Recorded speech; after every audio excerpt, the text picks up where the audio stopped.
Muito bem, hoje encerramos a nossa exposição no livro de Romanos. Foi uma jornada longa, mas de muito aprendizado, de muito entendimento, e acredito também, porque se não for assim, falhamos, de prática. Especialmente depois que nós chegamos no capítulo 12, até hoje, a última exposição, nós aprendemos muito sobre a questão prática, a questão de colocar aquilo que o Senhor nos orienta na sua palavra, no nosso viver. E hoje, o texto pode parecer ou soar distante do texto anterior, mas nós vamos ver que, de fato, eles estão extremamente ligados. Nós vimos no contexto anterior ele falar sobre os fortes, sobre os fracos, e falar também sobre a nossa comunhão, que ela deve ser demonstrada por gestos. E assim agora ele vai falar de um perigo que ronda a igreja. E alertar que aquilo que ele nos convoca a ter como corpo de Cristo, harmonia, amor, misericórdia, aprendizado, edificação mútua, não pode ser derrubado ou tirado da sua ênfase como igreja saudável por conta de algo que é costumeiro até os dias de hoje, que são aqueles que adentram a igreja, mas não para somar, e sim para destruir. Então, cuidado com os perturbadores. O texto que nós vamos debruçar hoje está lá em Romanos 16, versículos 17 a 27. E as pessoas que procuram causar divisão, não é uma exclusividade do Novo Testamento, do início da igreja. Não é. Elas estavam ativas naquele tempo e continuam ativas nos nossos tempos. A história da igreja ao longo dos tempos tem demonstrado isso.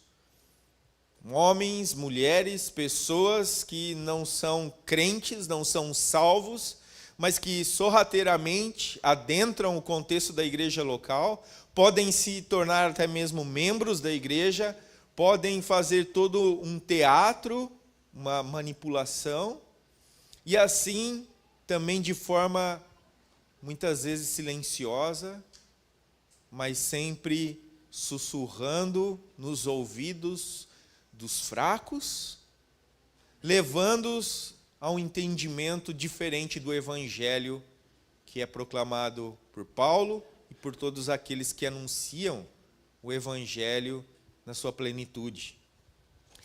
Aqueles que causam esse tipo de divisão na igreja primitiva e nos nossos dias, eles têm uma combinação prejudicial à igreja. Muitas vezes, erro moral e outras com questões doutrinárias. O texto fala, quando nós lemos, você vai perceber que eles estavam desprovidos do Espírito Santo de Deus, que eles não eram crentes, mas eles promoviam todo tipo de sensualidade, andando segundo as suas paixões. Não é só Paulo, mas outros escritores do Novo Testamento falam e combatem e ensinam a igreja como devem enfrentar tal pessoas. Então, eu e vocês somos chamados a manter o amor de Deus, orar diligentemente, para sermos capazes de identificar, detectarmos erros, detectar pessoas que muitas vezes se achegam de forma mansa, sorrateira, e assim resistirmos pela verdade, resistirmos pela palavra. Então ficaremos, ou seremos capazes, pela própria obra do Espírito Santo, de ficarmos em pé em meio aos perturbadores, porque haverá e continuará adentrando as portas das igrejas. Então convido você a ler comigo o texto Romanos 16, versos 17 a 27.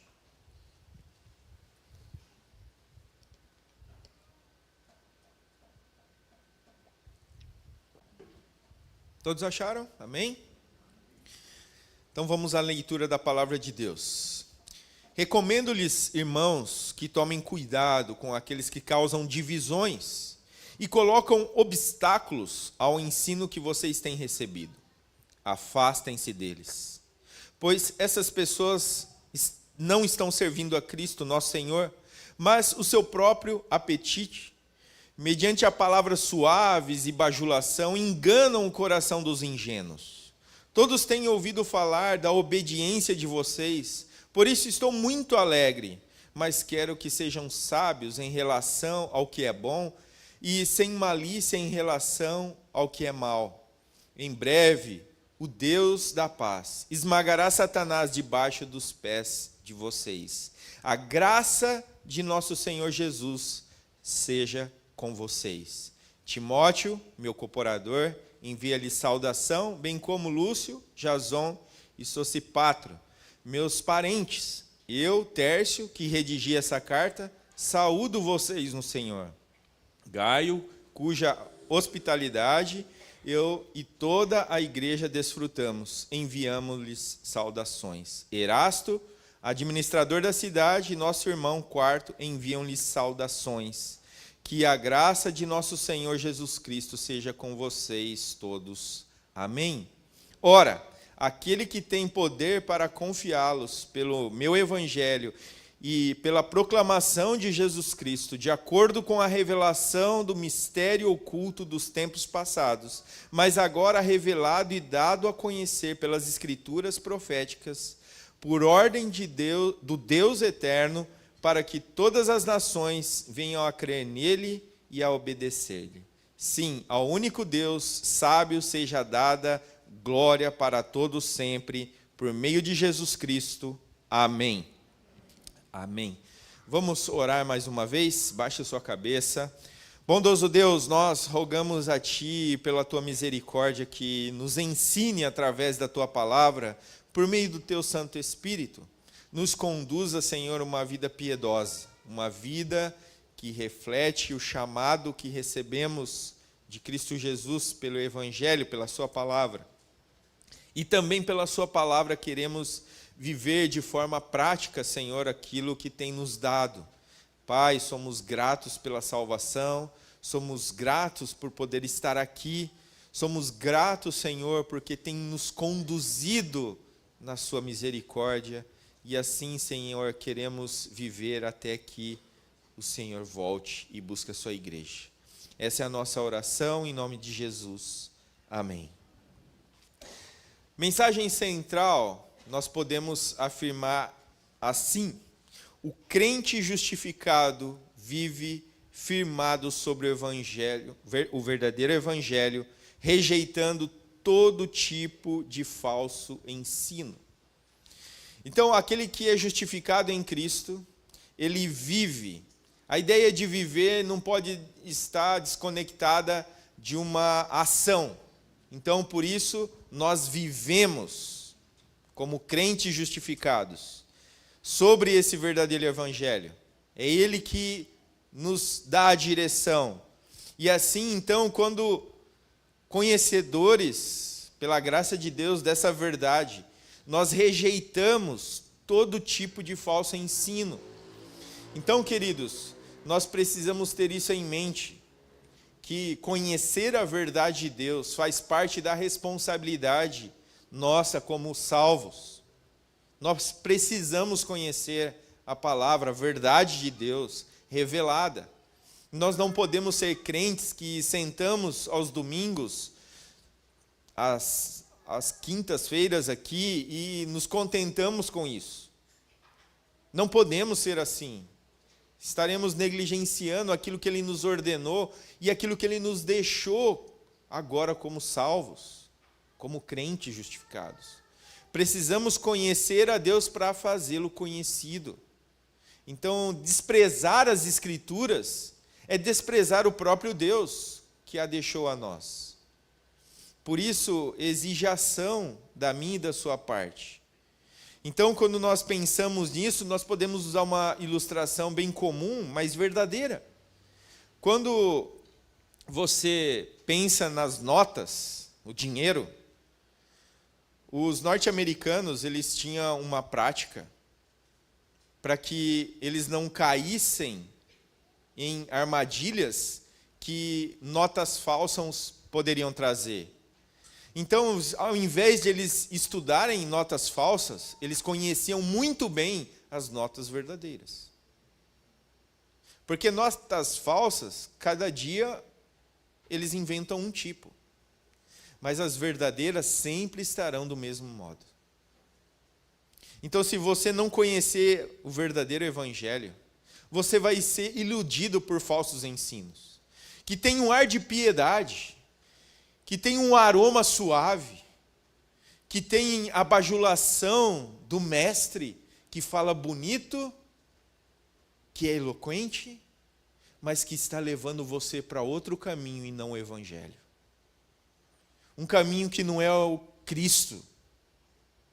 Então, a tua responsabilidade como crente salvo no Senhor é conhecer a Ele pelas Escrituras. Ele nos deixou as Escrituras para que nós possamos conhecê-lo de fato como Ele é. Mas então vem o primeiro alerta aqui de Paulo. Cuidado com os perturbadores. Olha o versículo 17 comigo novamente. Recomendo-lhes, irmãos, que tomem cuidado com aqueles que causam divisões, colocam obstáculos ao ensino que vocês têm recebido. Afastem-se deles. Então, no versículos precedentes, no contexto anterior, ele instruiu os destinatários a saudarem uns aos outros com ósculo santo. E esse ósculo, ele tinha uma razão, tinha um sentido. Era um sinal de amor, de unidade, de harmonia da igreja. Nós temos uma ligação uns com os outros, e a nossa ligação é o próprio Cristo. E assim agora, no versículo 17, ele adverte a congregação, a igreja, a tomar cuidado com as pessoas cujos os propósitos é perturbar essa harmonia e criar divisões. Então, é uma ordem que está em total sintonia com o contexto anterior. É um alerta de Paulo àqueles irmãos. E é um alerta para nós hoje. Vocês podem ser ingênuos de acreditar que todos que sobem no púlpito e estão ali anunciando, estão anunciando por amor a Cristo. Ou às vezes nem sobem no púlpito, mas estão no meio da igreja propagando falso ensino, trazendo divisão. Isso é muito comum na igreja dos nossos dias. Muitas igrejas são levadas a desastre, se eu posso usar essa expressão, porque justamente começou com aquela pessoa que não é um salvo, é um instrumento de Satanás que adentra a igreja, engana as pessoas, engana, ele é o pai da mentira, e os seus filhos são os seus discípulos. Eles estão no meio da igreja, causando divisão. Esse é o meio que ele tem para emporcalhar, vamos dizer assim, a igreja de Cristo. Não foi uma, ou duas, ou três, ou quatro, ou cinco, ou 100, que talvez você, que eu já vimos. Pessoas que entram e saem. Pessoas que entram, fazem fofocas, fazem divisão e saem. E vão fazer isso agora em outros contextos, em outros locais. Então, se nós estivermos firmados no verdadeiro evangelho. Se nós nos deleitarmos por poder todos os dias ler as Escrituras e meditar nela, crescer tanto de forma individual como coletiva quando nos reunimos aqui, nós não seremos pegos de surpresa por pessoas assim. Porque não ache ou não pense que não vai adentrar sobre as portas da IBR, Isbó. Vai. Pode me enganar, pode enganar a você, mas nós, se estivermos firmados no Evangelho de Cristo, e tão somente nele, nós não vamos sucumbir diante de perturbadores. Esse é o recado de Paulo. Pessoas estavam causando divisões, colocando obstáculos justamente no ensino. Não faz muito tempo que nós recebemos um dito missionário aqui. Ele foi na sala dos homens e causou confusão ali. Não tem pudor nenhum temor, mas simplesmente quis causar e trazer algum tipo de divisão. E o contexto é propício a isso. Porque ele pega o carro dele e vai embora e some, nunca mais volta. Mas ele deixou problemas aqui. Ele acendeu o pavio e saiu correndo. E deixou que a dinamite explodisse. Não pensem, irmãos, não sejam ingênuos. Nós estamos em uma família, mas às vezes, por sermos uma família acolhedora, por fazermos a vontade de Deus, pessoas se aproveitam disso. Se sentem bem recebidas, então usam da oportunidade que lhe é dada para fazer aquilo que desagrada a Deus, mas que faz Satanás pular de alegria. Então, isso é comum. Então, esses falsos mestres, que não eram crentes, mas adentravam sorrateiramente para causar justamente isso, divisão. E eram propagandistas, pelo soar das expressões aqui. Aquelas pessoas itinerantes que vão chegando, vão passando e vão causando, e não estão nem um pouco com temor e tremor diante de um Deus Todo-Poderoso. Não é necessário que essas pessoas aqui da carta fossem um tipo de classe só. Nós sabemos que haviam ali judaizantes, que passavam por ali, causavam confusão e saía. Também os antinomianos, que eram aqueles sem leis, ao contrário, o oposto dos judaizantes.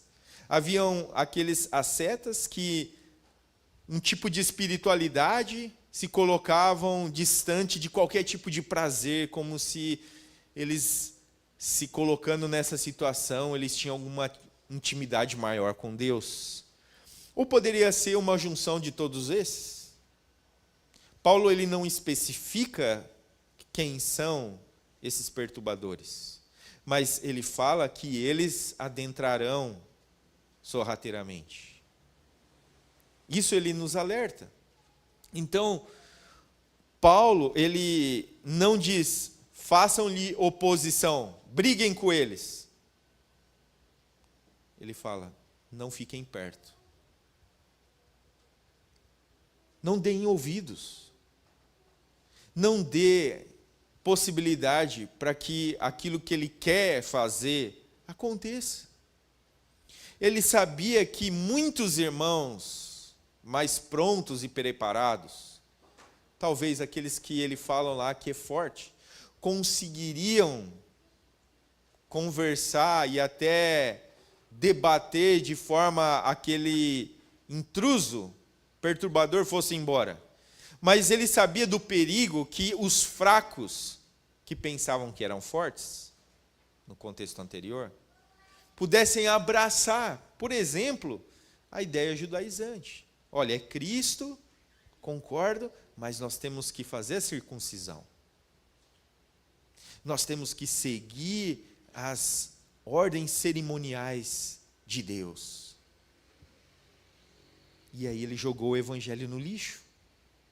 Então essa era a preocupação de Paulo. Então ele fala para que não se aproxime, não dê ouvido a essas pessoas. Eles são enganadores, eles são propagandistas, eles mudam a verdade de Deus.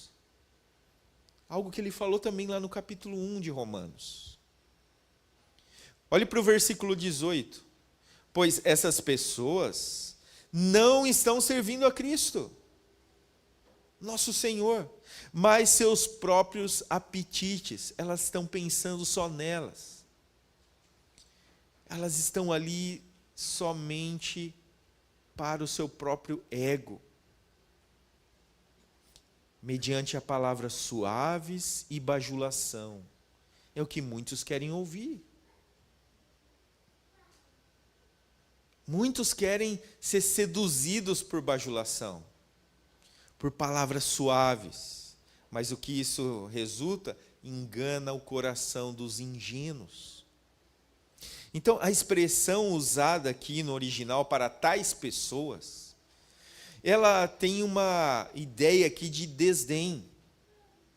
Porque, de fato, são pessoas que são instrumentos de Satanás e não de Cristo. Eles não estão servindo a Cristo, mas a Satanás. Eles estão tentando destruir aquilo que Deus está levantando por pessoas que, de fato, vivem o Evangelho.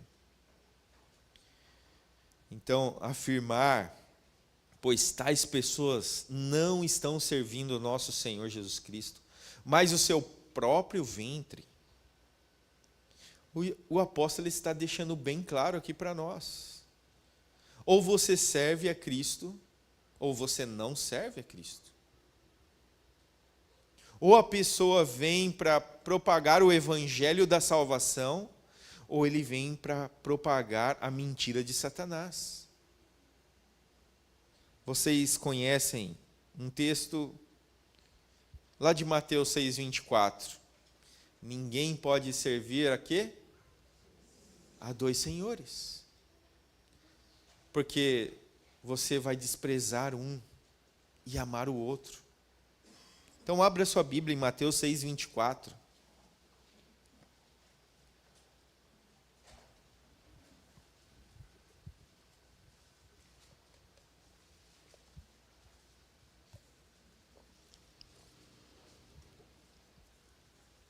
Mateus capítulo 6, verso 24.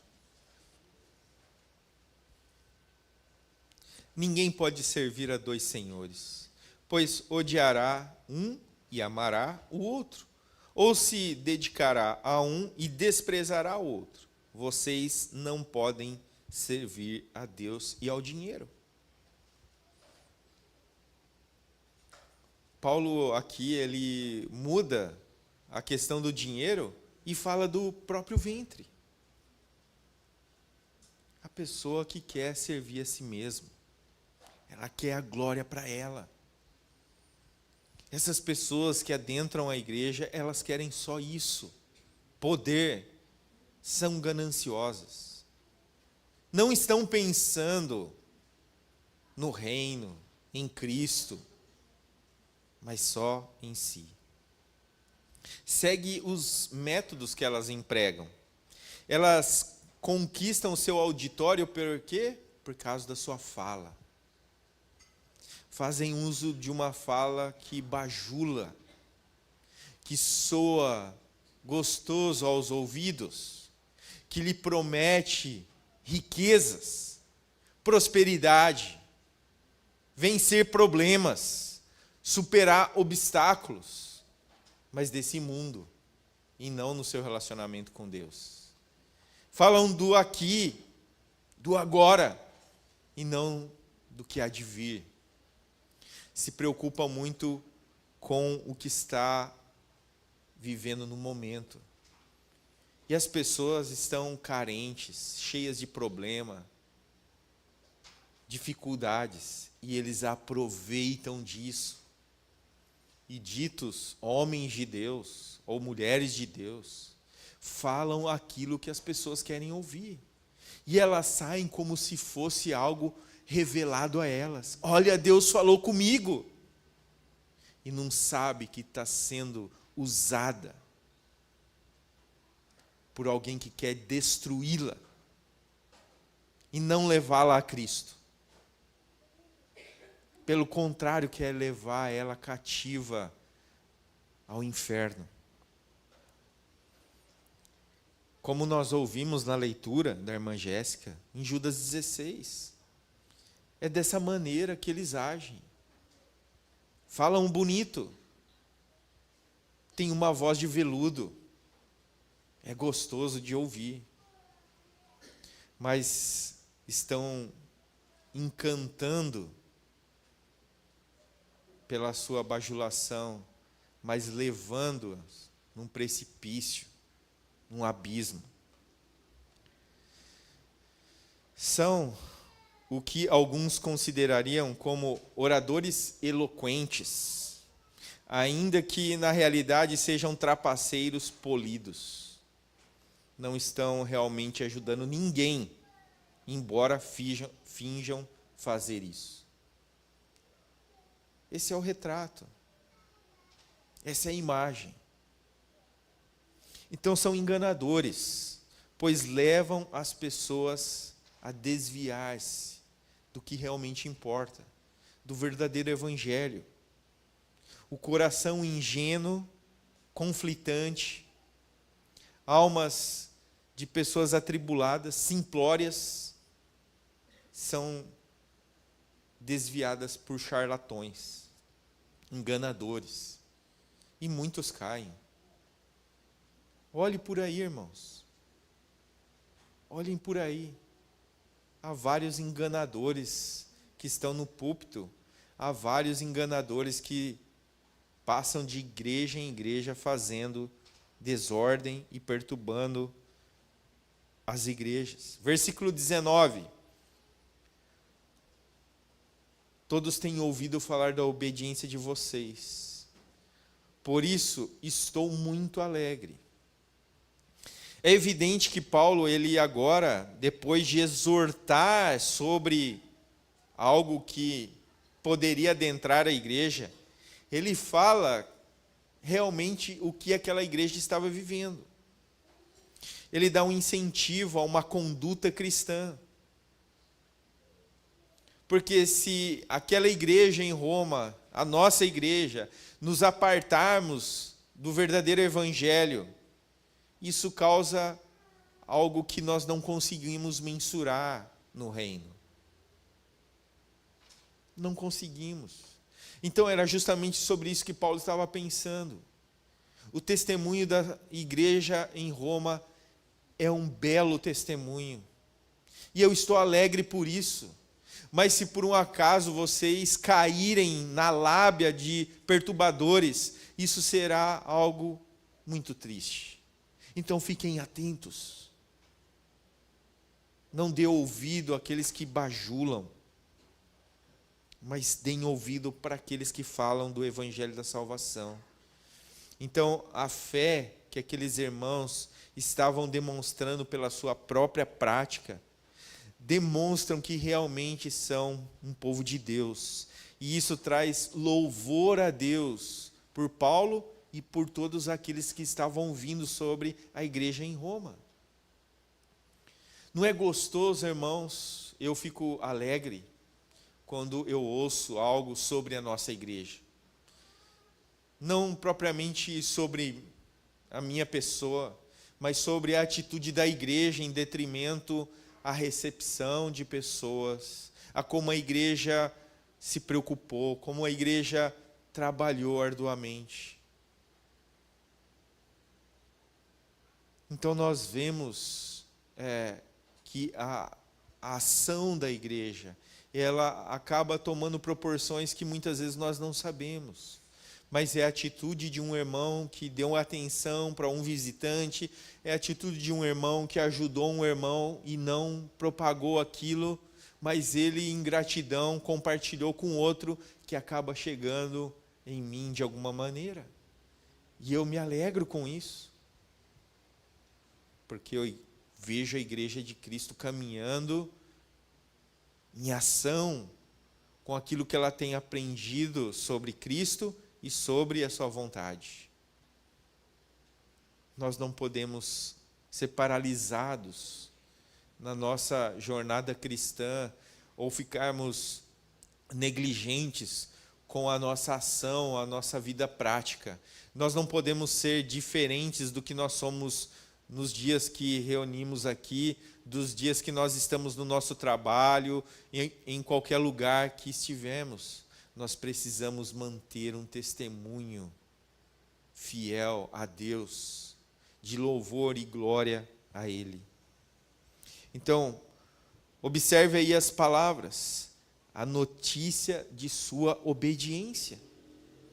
Paulo, ele se deleita porque ele está vendo que aquela igreja está prosperando em obediência à palavra de Deus. E isso é tão prazeroso que gera um testemunho para que outros se aproximem do verdadeiro evangelho. No fim, os ouvintes da carta se alegram porque nossa igreja tem sido fiel a Deus. Olha o final do versículo 19. Mas quero que sejam sábios em relação ao que é bom e sem malícia em relação ao que é mal. A sabedoria que Paulo advoga aqui é mais do que inteligência. Mas é uma qualidade que tem a ver tanto com o intelecto, mas também com o espiritual, com a vida prática. É o resultado de uma vida santificada, de uma vida que de fato faz a vontade de Deus. Então Paulo quer que eles vivam de tal maneira, se qualificando cada vez mais para essa tarefa que nos é dada de anunciar as boas novas, de manter um testemunho saudável para com os de fora. Mas ele nos alerta. Ele nos alerta de duas perspectivas aqui. Não seja um tolo, a ponto de ser um crente que tudo ouve, tudo acredita, e que tudo que falam entra e toma morada no seu coração. Seja um crente astuto. Investigue, procure saber se de fato é aquilo que a pessoa falou. Seja alguém curioso sobre a verdade, desejoso, não seja um tolo que qualquer coisa que lhe falam você absorve como uma esponja e toma aquilo como verdade. E numa outra perspectiva, não queira saber tanto sobre o mal, mas queira saber sobre o que é a vontade de Deus. Não fique tão preocupado com as coisas do mundo, a ponto de negligenciar as coisas de Deus.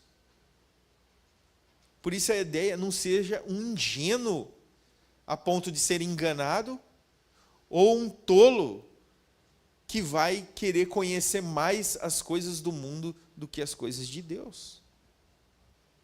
Então, nesses versículos 17 a 19, Paulo esteve informando os romanos como eles devem conduzir as suas vidas. E a nós também. Isso é muito importante. Nós precisamos entender esse senso de responsabilidade que Paulo quer deixar para os seus ouvintes e para nós. Que nós precisamos ser crentes ativos no reino de Deus. E diante disso, de falar sobre a responsabilidade que os crentes têm, ele traz um conforto e um descanso. O apóstolo ele vai conduzir para a soberania de um Deus onipotente, todo-poderoso, o Deus da paz. E aí ele vai fazer uma conexão. E ele vai mencionar 3 itens importantes aí no que segue no texto. Primeiro, esse Deus onipotente e soberano, ele esmagará Satanás. Em outros termos, ele vai cumprir aquilo que ele falou em Gênesis 3,15. Ele vai cumprir. Cristo é vitorioso e não Satanás. Cristo é vitorioso. Ele venceu a morte. Segundo, ele esmagará debaixo de seus pés. Aqueles que são cordeiros, como Paulo fala lá em Romanos 8,17, também são co-vencedores. Participam dessa vitória de Cristo. Estão juntos em Cristo e participarão dessa vitória contra Satanás. Apocalipse 19, de 13 a 14. E ele fará isso logo. Aqui o sentido, né, é a verdade de Deus que de fato acontecerá. Essa vitória deve ser colocada sobre a nossa mente. E nós, sabedores disso, em tempos bons ou ruins, nós sabemos que Cristo já venceu por nós e já nos faz participantes dessa vitória. Então, que essa bênção que os eleitos de Deus, de fato, já receberam a comunicação, logo mais desfrutarão de forma plena. Por quê? Porque o triunfo de Deus sobre Satanás prova que o povo de Deus é o povo que recebeu a paz de Deus.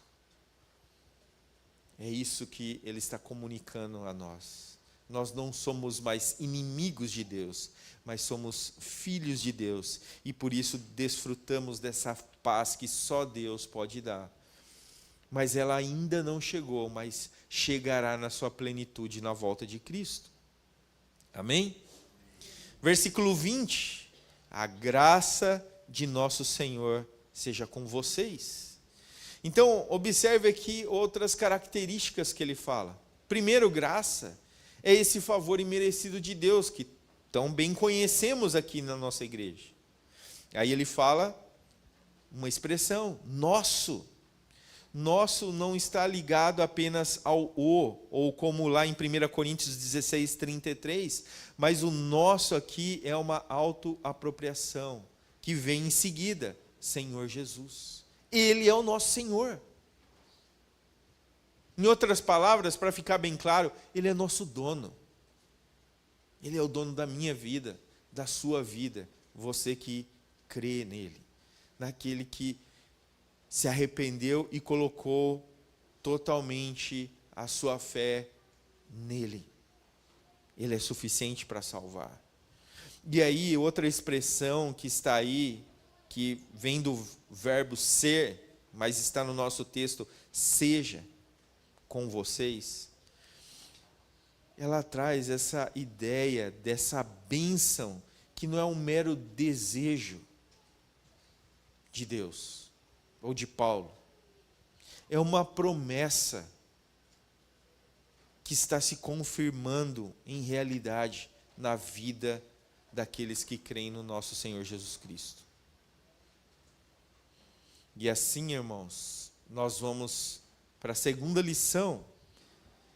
Eu vou deixar a questão das saudações ali, que está no meio entre essa primeira parte dos perturbadores e a doxologia, que é o final da sua carta. E essa doxologia, ela é, como algumas outras, um pouco mais longa que o comum. Mas nós vimos algumas doxologias assim também em Hebreus e também em Judas, no texto que nós lemos. E no começo dessa carta aqui, Paulo ele havia declarado um desejo de ir até a igreja em Roma e compartilhar com eles daquilo que ele tinha, mas também receber deles aquilo que eles tinham a oferecer. Então, Paulo ele faz uso dessa conclusão da carta, lembrando daquilo que ele escreveu no início da sua carta, que Deus é poderoso para estabelecer e confirmar os santos. E assim ele relembra os seus leitores Ele traz a memória daqueles seus ouvintes, daquilo que ele ensinou durante toda essa carta. Mas a relevância das palavras que introduzem a doxologia, nós precisamos lembrar do contexto imediato, os versículos 17 a 20. O apóstolo advertia então contra as seduções dos enganadores, e havia suprema necessidade de que os crentes fossem de tal modo confirmados, que não se tornassem vítimas das astúcias de Satanás. Nossa confiança deve ser colocada exclusivamente em Deus. A confirmação outorgada por Deus, conforme disse o apóstolo, aconteceria segundo o meu evangelho e a pregação de Jesus Cristo. Quando o apóstolo fala meu evangelho, ele está se referindo ao evangelho que é de Cristo e que era confirmado pela pregação desse evangelho. Então, a pregação de Jesus Cristo significa, na verdade, que o evangelho é essencialmente a mensagem sobre Jesus.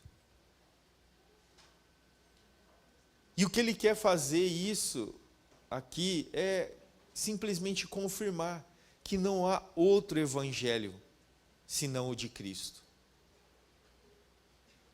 Não há outro evangelho, mas somente um evangelho, e esse evangelho é Cristo. É a boa notícia de salvação. E eles só seriam confirmados como eleitos, salvos, crentes, justificados, regenerados,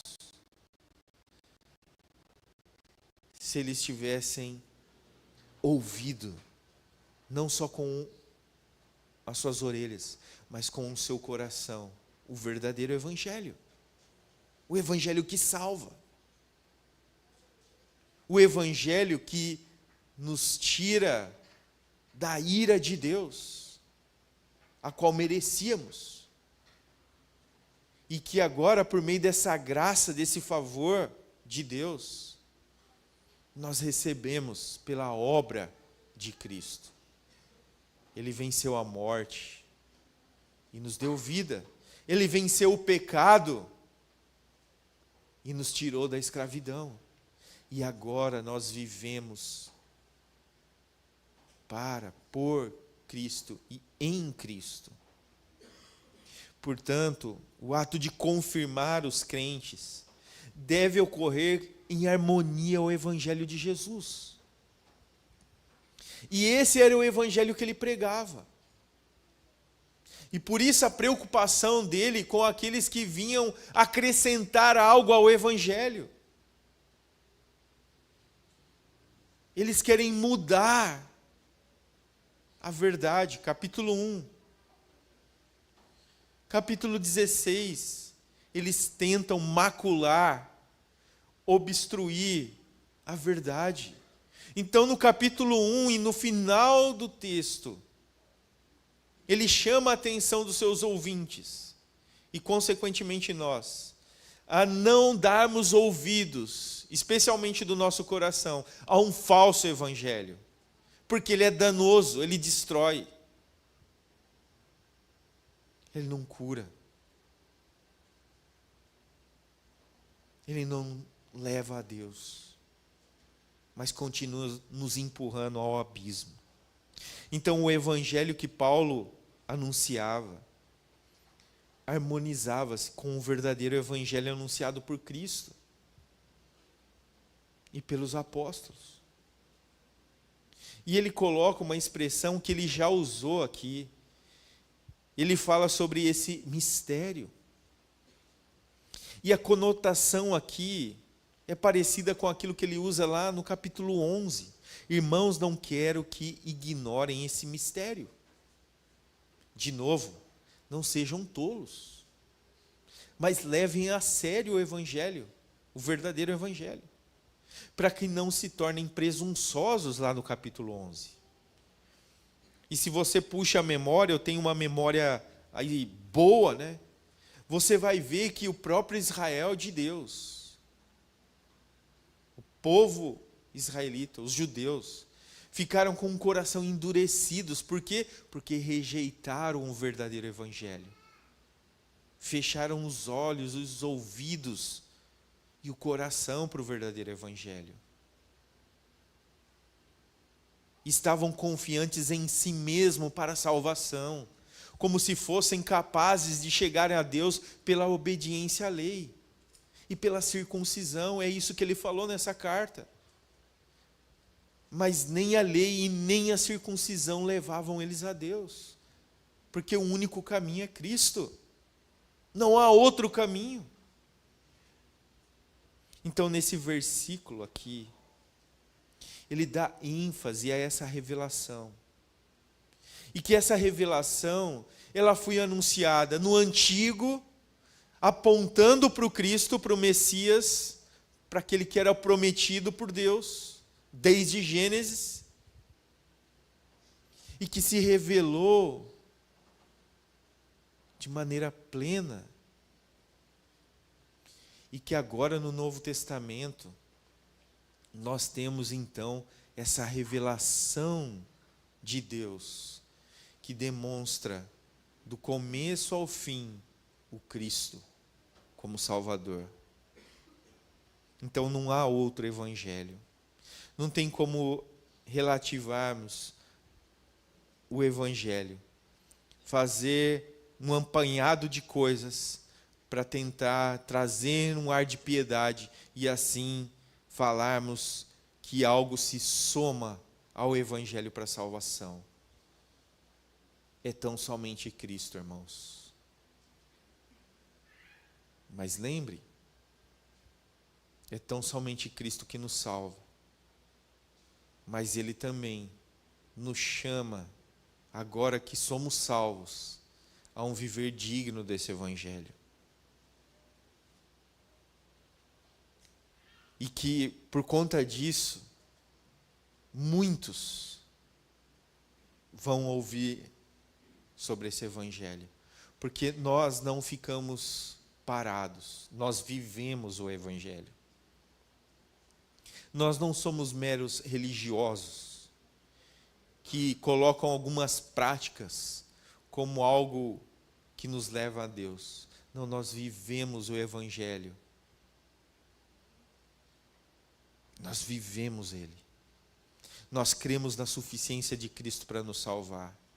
Nós fazemos boas obras porque nós queremos adorá-lo com os nossos atos, com o nosso pensamento. Nós queremos dar louvor a Ele através das nossas vidas. Então, as Escrituras nos mostram do Antigo ao Novo Testamento que Cristo nos chama a viver de modo pleno esse evangelho. Mateus 28, 18 a 20, Atos 1, de 4 a 8, fala que o evangelho chegaria a todas as nações.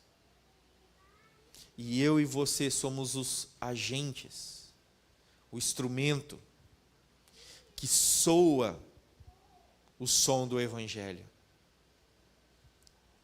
Viva o evangelho. Proclame o evangelho. Onde quer que o evangelho é proclamado, homens estão sendo chamados à fé. A fé nele, em Cristo Jesus. Então, esse é o único Deus verdadeiro e sábio que ele fala no verso 25. Não há outro Deus, somente um Deus, em 3 pessoas: o Pai, o Filho e o Espírito. E assim, então, quero concluir essa exposição.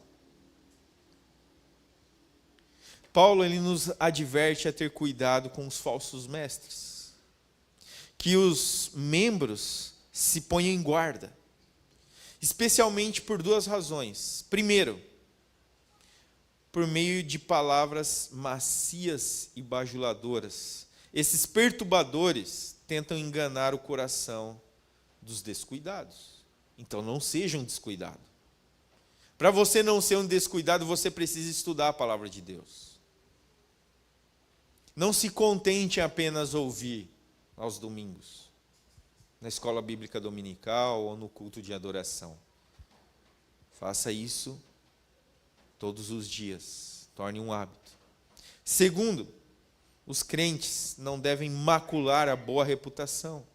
Obediência à verdade. Era o bom testemunho que os romanos estavam dando. Obediência à verdade, ao evangelho. Então, eu e você somos responsáveis por isso, a manter um bom testemunho desse evangelho que nos salvou. Por fim, Paulo nos relembra de pôr ênfase na responsabilidade que devemos assumir e nos conforta com a lembrança de que Deus, no exercício da sua soberania, tão logo, esmagará Satanás debaixo dos pés deles. A graça de nosso Senhor seja com vocês. Amém?